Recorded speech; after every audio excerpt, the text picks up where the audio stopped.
Braille is a revolutionary tool whose legacy lives on until today. As part of a 3-day commemorative event, the National French Library hosted a series of roundtables about the code's bicentenary on November 13th.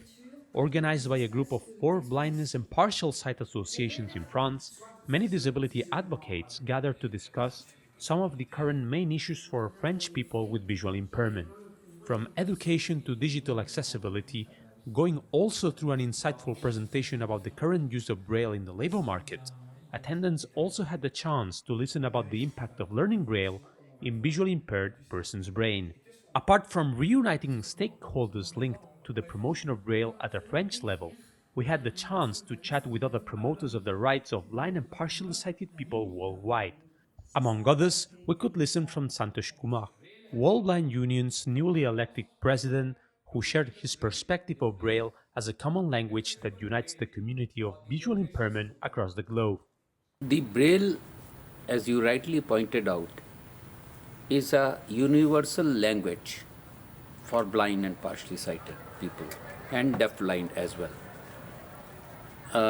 When we say that it is a universal language, in fact, the principle on which the Braille has been invented and promoted and used or developed, the principles are same for each language.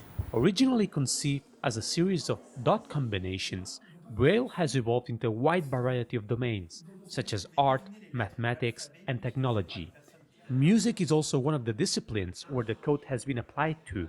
Precisely after a day full of rich panels, participants attended an evening concert at INJA, the place where Louis Braille completed his studies and taught the code himself to other visually impaired students. A group of visually impaired musicians displayed their wonderful talent by performing a wide variety of songs in front of an enthusiastic audience who didn't hesitate to follow the beautiful rhythm of inclusion. The group's lead voice, Nadia Idamar, a pianist singer and music teacher at INJA, reflected on how Braille can unite both sighted and visually impaired people.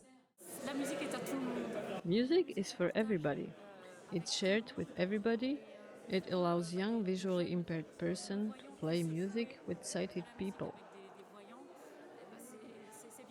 Thanks to Braille, we're going to speak the same language. Attendants vibrated with the sound of masterfully played music that underlined the role of the Braille code as a key ally in blind and partially sighted persons' daily lives. Braille has brought light to people with visual impairment worldwide, thus allowing us to lead independent and happy lives with a huge smile on our faces.